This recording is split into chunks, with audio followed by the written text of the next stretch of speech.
Caller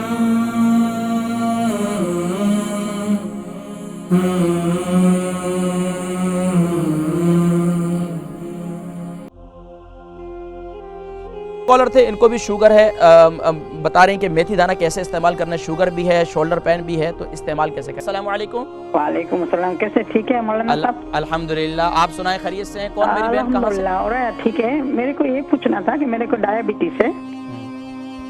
hello जी जी जी, आपकी आवाज़ सुन रहा हूँ मैं। मेरे को डायबिटीज है और मेरा शोल्डर और मेरे बदन बहुत दुखता है। तो आपने लास्ट टाइम बताया था वो मेथी को ग्राइंड करके मिल्क में डालने का, वो क्या था मेरे को बरोबर सुना नहीं है। और आप अंजीर का कहते थे। चले आप प्रोग्राम देखे, मैं जिक्र करता हूँ। बहुत शुक्रिया, जज़ाकुमुल्लाहु खैर। कॉलर थे, इनको भी शुगर है, बता रहे हैं कि मेथी दाना कैसे इस्तेमाल करना है, शुगर भी है, शोल्डर पेन भी है, तो इस्तेमाल कैसे करें। देखिए, शोल्डर पेन के लिए तो आप आका अलैहिस्सलातु वस्सलाम ने इरशाद फरमाया कि जैतून जो है, जिसकी कसम अल्लाह तबारक व तआला वत्तीन व जैतून की कसम उठाई, यानी कि क्यों कि इसमें शिफा है। जैतून के तेल को इस्तेमाल करें।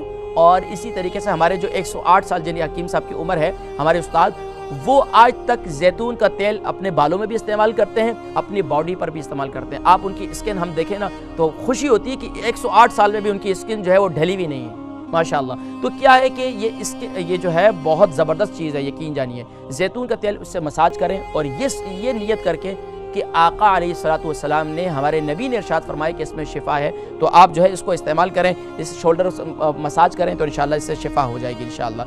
इसके साथ साथ मेथी दाना शुगर के लिए मैंने जैसा बताया, आप भी उसी तरीके से इस्तेमाल करें, तो इंशाल्लाह शुगर कंट्रोल हो जाएगी। यानी रात को गीला कर लें और सुबह उसका पानी पी लें।